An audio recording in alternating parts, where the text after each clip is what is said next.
Cartels don't always hire hardened criminals to move their product. Sometimes they recruit the people you'd least expect. To the highway patrol, this looked like a standard family road trip. 2 moms, a car full of kids, and a minor speeding violation. But the driver didn't have a license, and the passenger looked a little too eager to let the officer look around. Here, come back here, let's talk to me. Try to figure out what we can do for you. Why'd you pull over on the left side of the road? I know she told me, but it's because I thought when you're on the highway, you're supposed to pull to the left. I've never been pulled over on the highway, so I wasn't sure.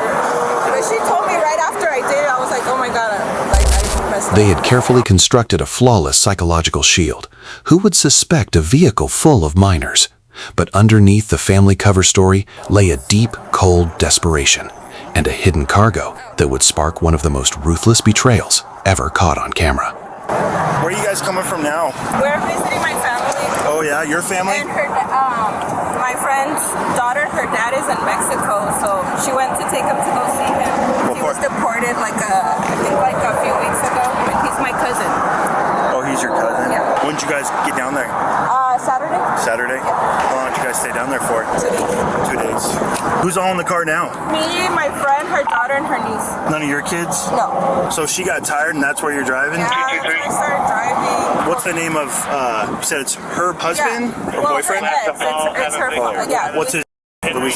Where are you heading now? Back home to Mesa. Nothing illegal in the car? No. I ask everybody. No. So your license is suspended for DUI. You said nothing illegal in the car? No. Methamphetamine? No, nothing. They have kids in there. Cocaine? Marijuana?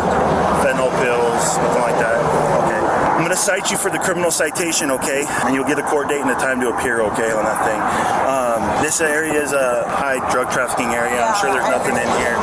Is it okay if I search the car? It's her vehicle. I don't mind, but if you just want to ask her really quick. Okay. Since you gave me permission, I'm gonna go talk to her real quick. Hey, can you come out here and talk to me real quick? Hey, hold on. I want to make sure you don't get run over. Hey, I talked to her a little bit about anything illegal in the car. She said there's nothing in the car. She's giving me permission to search it. I know you're the owner of the car. Yeah. So I'm just asking you for permission to search it too. Is that okay? Yeah. Okay. I'm gonna have you come back over here. We'll get everybody out. And like I said, I'm just gonna cite you for the driving on a suspended license because you can't be driving like that. You know that. This is where the suspects make a fatal miscalculation. Operating under the belief that their cargo is hidden deep enough to escape a quick visual inspection, they give full verbal consent. They assume the officer will merely glance at the back seat, see the young children, and avoid causing a scene on the shoulder of a busy highway. But their confidence vanishes the second the officer instructs the entire family to step out of the SUV.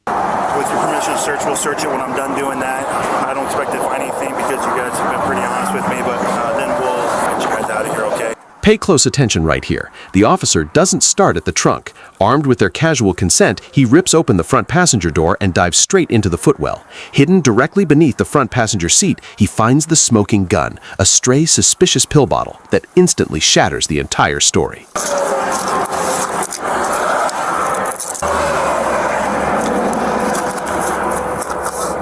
15. The officer didn't need to strip down the entire vehicle on the side of the road.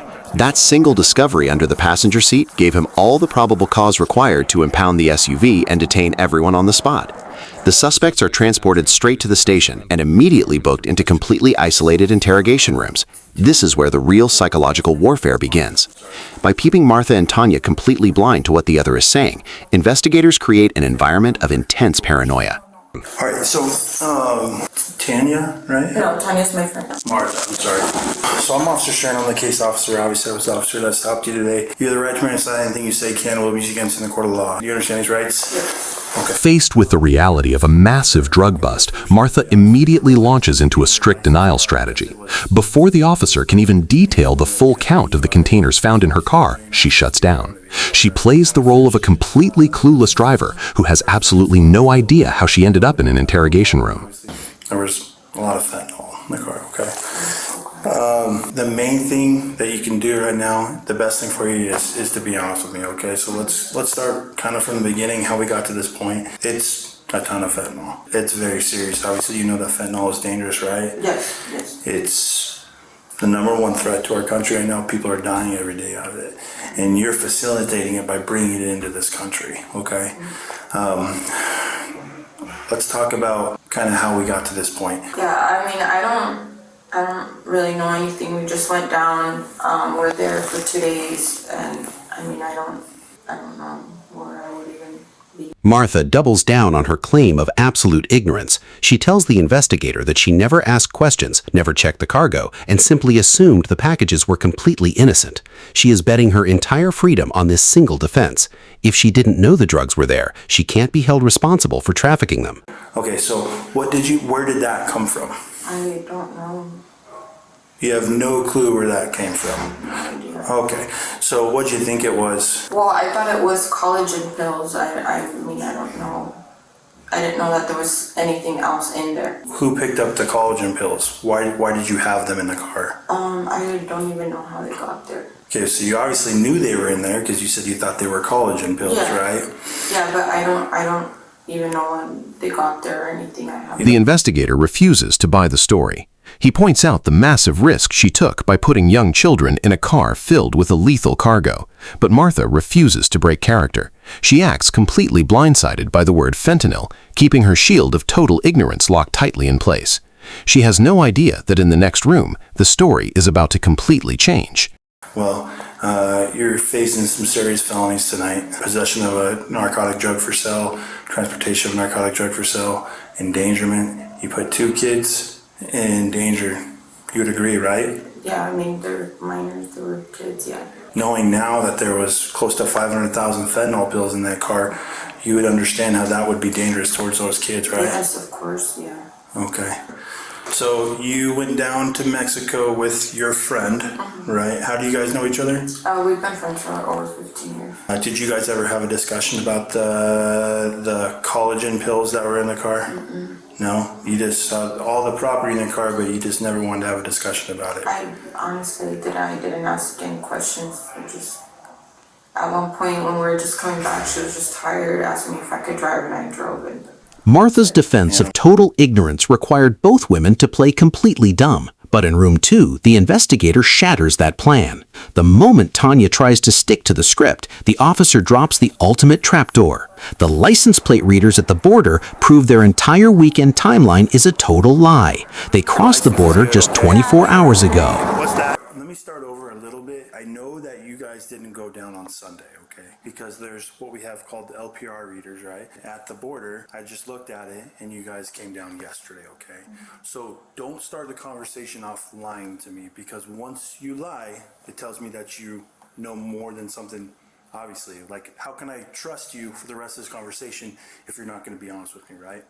So please, please, please be honest with me. I'll ask you again. So you went down yesterday. Where did you guys go once you crossed the border? We went to a hotel. Okay, what hotel? You guys knew you were there to pick something up, right? Yes. Okay. Staring down a massive prison sentence, Tanya's survival instinct takes over. She destroys the cover story completely. She admits that the trip was a planned pickup and points the finger directly at Martha, telling the investigator that the exact address for the drug house was sent straight to Martha's phone. What happened when you got there? They sent her an address to pick up something, and that's when we hit it over there. Was that today? Yeah. Okay, so they sent her an address on her phone. Yeah. That's where you guys went to go pick it up. Yeah. What time did you guys pick up those items? 1 p.m. After picking them up, where'd you guys go from there? Straight here. Straight here. Okay. Tanya completely strips away the narrative of innocence. She confesses that she knew the cargo was highly illicit, though she claims she thought it was just untaxed black market medication. With the timeline blown wide open, the investigator demands the real bottom line, the money. So you had to have had pretty good knowledge that what you guys were taking back wasn't collagen pills, right?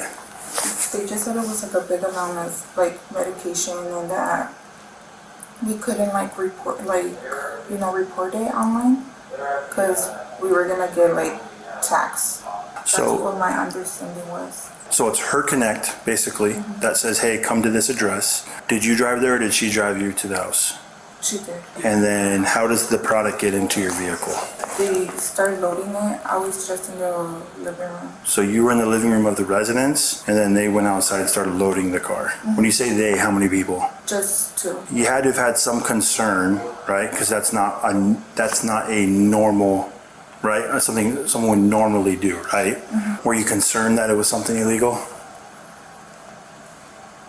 Yes and no at the same time. You have close to 500,000 fentanyl pills in your car. Okay. Well, I'm telling you, that's what it is right now. So pretty serious charges. Obviously, you guys co-conspired to go down there to pick it up. The severity of the crime is pretty bad. Fentanyl is killing a ton of people. This wasn't a casual favor. A 15-year friendship and the safety of their children had a very specific price tag. Tanya reveals the cartel was paying them $10,000 per package. Because this haul was double the size of their usual runs, they were expecting a massive cash payout at the end of the line. Armed with the full confession, the investigator returns to room 1 to deliver the ultimate blow. He tells Martha that her lifelong best friend just put the entire weight of the smuggling operation squarely on her shoulders. Even when faced with total betrayal, Martha keeps her jaw locked and refuses to admit to a single thing. All right. So this is looking worse and worse for you, okay? Because I talked to her and she told me a completely different side of the story, okay? I'm going to tell you exactly what's going on, and I'm going to give you a chance to be a little more honest with me, okay? Okay. Do you want to tell me anything different before we have this conversation? No? No? Okay. So her story is completely different than yours. Her story is that it's your connect down there. You guys went down there. You stayed one night at a hotel. Today you received an address. You went to the house. You received the address of where to go. Okay? You guys went to the house where the vehicle was loaded and you asked for the ride to come down to Mexico to pick up product. Okay. I'm going to give you a little opportunity to be a little more honest with me and tell me the truth on what happened. No, I don't know. I don't. So she's lying to me. I don't want to call her a liar, but I don't. Well, you are, because she told me a completely different side of the story than yours. I don't know. Today, did you get a message on your phone on where to go to pick up those bottles? No. No, that never happened. No. Okay, so you never went to an address where the vehicle was loaded? No. You never asked her to take you down to Mexico to pick up the items? No. Okay. All right. Well, if you're going to sit here and lie to me, then I have no more reason to talk to you tonight, okay? Do you want to tell me anything different? Okay. Because Martha chose absolute silence and denial, she took the full brunt of the system, facing heavy narcotics trafficking and child endangerment charges. Tanya, however, used her quick confession to lock in a plea deal, trading her friend's freedom to get her other major charges completely dismissed. 15 years of loyalty, valued at exactly $10,000. When the pressure hit the ceiling, Tanya chose survival. But is dropping a dime on your best friend ever forgivable? Let me know your thoughts in the comments below. Click right here to break down our next major case file, and hit subscribe to track the next interrogation.